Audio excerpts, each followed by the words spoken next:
Hi, I'm Nikki Lovegrove from Tree of Opals and Keepsake Supplies. I teach people for free how to make keepsakes like breast milk jewellery.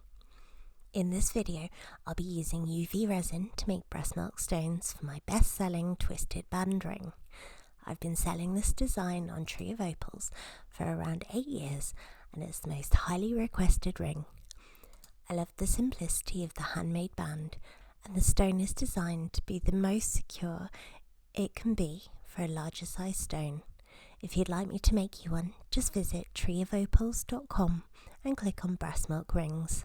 On Keepsake Supplies, this ring can be purchased as a breast milk kit, and you'll receive 10 grams of UV resin. Today I'm using Padico Stardrop, label backing paper, sandpaper, vinyl gloves and a dust mask, 3 cocktail sticks, a single silicone mould. This is a double which is sold separately, the ring setting in the size you choose, a sample of our pearlescent resin sparkle mix, a random colour, a sachet of our breast milk preservation powder.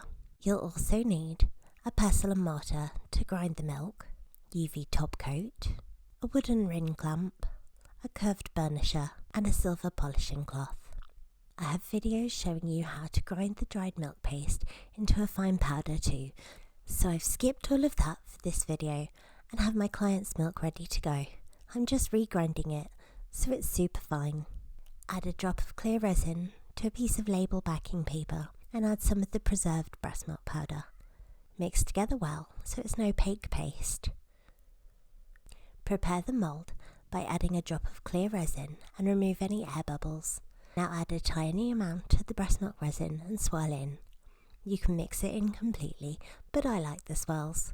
Cure these for 99 seconds with the low heat setting if you have it, or 60 seconds in a regular UV lamp if not. For the second layer, I add a bit of milk resin, but then decide to add a bit of clear resin too. Swirl together a bit more than you did for the previous layer and cure again. Mix up a bit more breast milk resin if you need to, like I'm doing here. Use it for the third layer, and I don't add any more clear resin here, but it's totally up to you. It depends on the thickness of the layers and the look you're trying to achieve. Cure again. The last layer is always clear resin, and I cure it 3 times, allowing to cool a bit between each blast in the lamp. Now you can prepare the ring for adding the cabochon stone. Place it in a wooden ring clamp like this after you check the size and style are correct. You can use scissors to trim the edges of the stone if you have them. Remove the stones from the mould when they're totally cold.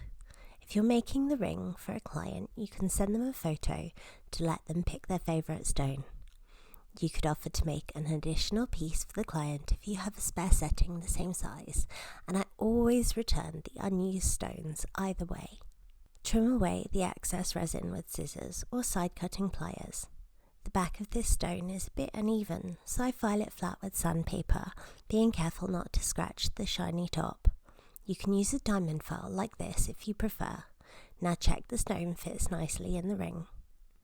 If you're enjoying this video, please consider subscribing to my channel or following me. If the stone is a bit thin, it will sit too low in the bezel cup and be harder to secure in place. You can raise it up by adding a little bit of flat plastic like this. Draw around the stone with an ultrafine sharpie, then cut inside the line. It doesn't have to be perfect. Put the piece of plastic into the bezel cup and place the stone on top. I decided that the plastic made the stone a bit too tall, so I took it back out again. There was a tiny smudge on the stone, meaning I need to replace the mould, so I decided to top coat it. Place it on a bit of white tack on an upside down ramekin and apply a thin layer of UV top coat, which we also sell on keepsakesupplies.com. Cure a few times and allow to cool.